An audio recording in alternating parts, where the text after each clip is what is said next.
Jika ada yang bertanya, mengapa Prabowo sering berpergian ke luar negeri setelah resmi terpilih sebagai Presiden RI? Jawabannya adalah karena memang diperintahkan oleh Presiden Jokowi. Selain ditugaskan sebagai Menteri Pertahanan yang masih aktif di Kabinet Jokowi, Prabowo juga diminta Jokowi untuk memperkenalkan diri ke berbagai kepala negara dan kepala pemerintahan. Itu pula sebabnya mengapa Prabowo mengajak Gibran dalam kunjungannya ke Abu Dhabi, Uni Emirat Arab. Prabowo ingin memperkenalkan wakilnya kepada para pemimpin mancanegara.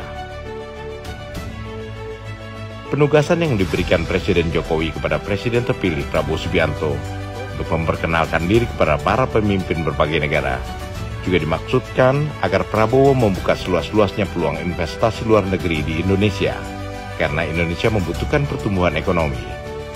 Untuk itu, Prabowo diminta mengundang pihak luar negeri guna membuka pabrik-pabriknya di Indonesia yang akan menyerap banyak tenaga kerja.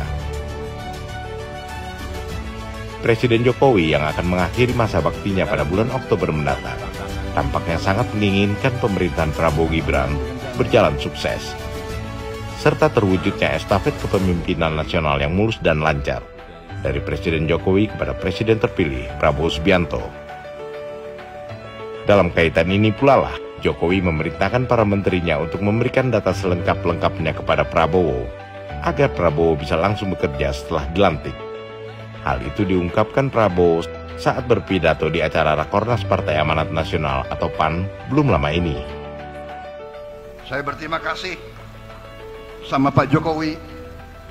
Beliau benar-benar pemimpin yang ikhlas. Beliau membantu saya. Beliau menyuruh semua menteri memberi data kepada saya. Beliau malah perintahkan saya, kau berangkat ke sini, kau berangkat ke situ, kau perkenalkan diri kepada pemimpin ini, perkenalkan diri kepada pemimpin itu, karena kita butuh investasi. Kita butuh investasi karena kita butuh pertumbuhan. Kita butuh pertumbuhan karena kita butuh pabrik-pabrik ada di Indonesia yang banyak. Kita butuh pabrik-pabrik karena kita butuh menciptakan lapangan kerja yang terhormat bagi rakyat kita. Beliau, kamu berangkat. Dan di sini pun saya bekerja terus sampai tiap hari, belajar masalah. Apa yang dilakukan Jokowi kepada Prabowo baru pertama kalinya terjadi di Indonesia, ketika seorang presiden yang masih memerintah memberikan arahan sebanyak-banyaknya kepada presiden terpilih yang akan menggantikannya. Sehingga Prabowo Subianto pun menilai Presiden Jokowi sebagai pemimpin yang ikhlas. Semua ini dilakukan Jokowi agar proses pembangunan berjalan berkesinambungan. Dan Prabowo Subianto akan melanjutkan serta menyempurnakan program-program pembangunan yang sudah dijalankan Jokowi sejak 2014 hingga 2024.